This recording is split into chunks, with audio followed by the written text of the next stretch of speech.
Ukraine के drone cyclone में रूस के कोने कोने में खलबली मचा दी है। राजधानी मॉस्को से लेकर क्रीमिया तक ताबड़तोड़ ड्रोन स्ट्राइक की जा रही है। सबसे अहम बात यह है कि यूक्रेन रूस के वेपन डिपो और आर्म्स फैक्ट्री को निशाना बना रहा है ताकि रूस की सेना में वेपन्स क्राइसिस हो। लेकिन यूक्रेन ड्रोन तांडव का जवाब देने के लिए पुतिन ने भी पूरी तैयारी कर ली है। यूक्रेन के संपूर्ण विनाश का खाका भी तैयार कर लिया है। तो क्या जल्द ही वॉर 3.0 वर्जन में एटमी हथियारों का इस्तेमाल होगा? देखिए हमारी इस खास रिपोर्ट में।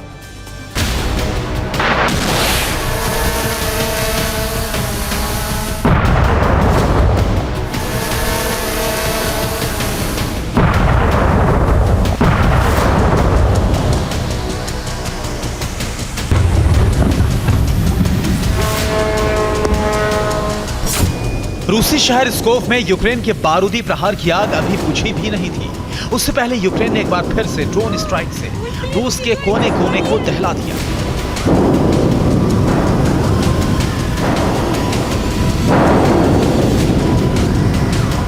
मॉस्को से लेकर ब्रियांस्क तक, क्रीमिया से लेकर कुपियांस्क तक के इलाकों में ताबड़तोड़ अंदाज में आत्मघाती ड्रोन दागे गए।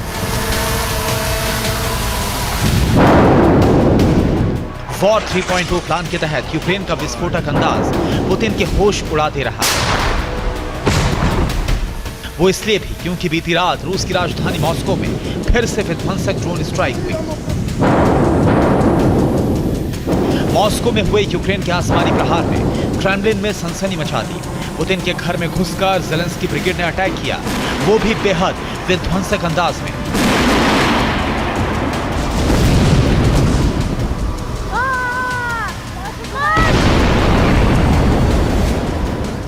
मसलन मॉस्को के रिहायशी इलाकों में जबरदस्त हमले हुए। ड्रोन स्ट्राइक मॉस्को के एयरपोर्ट पर भी की गई। इसके चलते कई फ्लाइट्स को कैंसिल करना पड़ गया। वहीं 100 से ज्यादा विमानों की उड़ान में देरी हुई।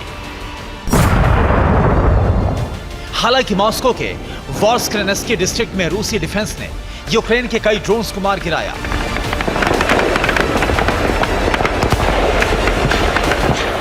लेकिन यूक्रेन के सिलसिलेवार अंदाज में ड्रोन स्ट्राइक जारी है।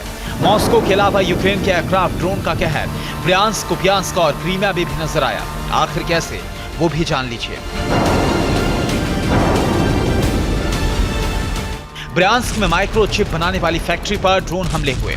यूक्रेनी ड्रोन हमले में माइक्रोचिप फैक्ट्री को भारी नुकसान हुआ। इन चिप का इस्तेमाल रूसी डिफेंस लड़ाकू विमान में किया जाता था। इसके अलावा कई हाईटेक हथियारों में चिप इस्तेमाल की जाती थी। कुपियांस्क में भी रूस के हथियार डिपो पर ड्रोन हमले किए गए। कुपियांस्क ड्रोन स्ट्राइक में रूसी सेना के 2 हेलीकॉप्टर तबाह हुए।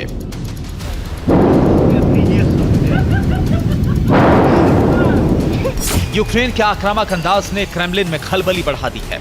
और हो भी क्यों ना, दरअसल इस बार यूक्रेन पुतिन के ही अटैक प्लान को रूस के खिलाफ वॉर जोन में इस्तेमाल कर रहा है।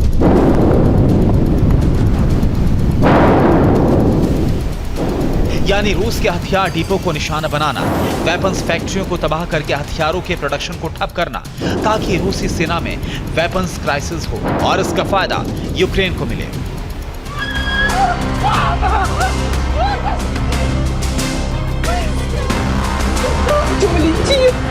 यूक्रेन के ड्रोन हमलों के बाद पुतिन ने फिर से सिक्योरिटी काउंसिल की बैठक बुलाई। इसमें यूक्रेन के संपूर्ण विनाश का खाका तैयार किया गया था। स्टेज बाय स्टेज यूक्रेन पर हमले की रणनीति बनाई गई। आखिर कैसे, ये भी जान लीजिए।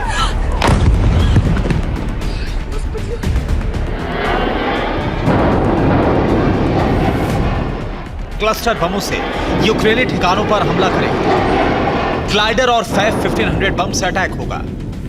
क्रूज मिसाइलों से यूक्रेन पर आसमानी प्रहार होगा। किंझल, जिरकॉन हाइपरसोनिक मिसाइलें दागी जाएंगी। RS-28 सरमट और RS-24 यार्ड से हमला होगा।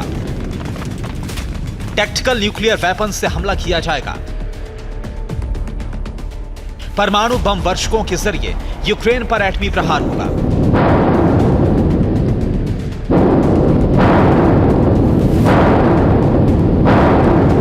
दरअसल पुतिन ने यह तय कर लिया है कि सितंबर महीने में या तो युद्ध विराम हो जाएगा या फिर दुनिया के नक्शे से यूक्रेन का वजूद मिट जाएगा।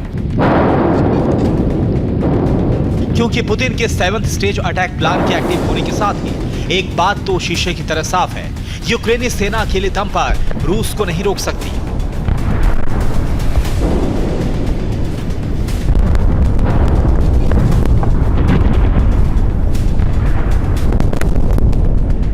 वहीं पुतिन ने 7th स्टेज प्लान से पहले रूस के डिफेंस और अटैक को मजबूत करने के लिए भी जरूरी कदम उठाए हैं। वो ये कि यूक्रेन बॉर्डर के पास हर 5 किलोमीटर पर डिफेंस लाइन बनेगी, जहां रूस की सेना अपने एयर डिफेंस सिस्टम को तैनात करेगी। इसके अलावा यूक्रेन के 10 बड़े प्रांत पर सबसे पहले अटैक होगा।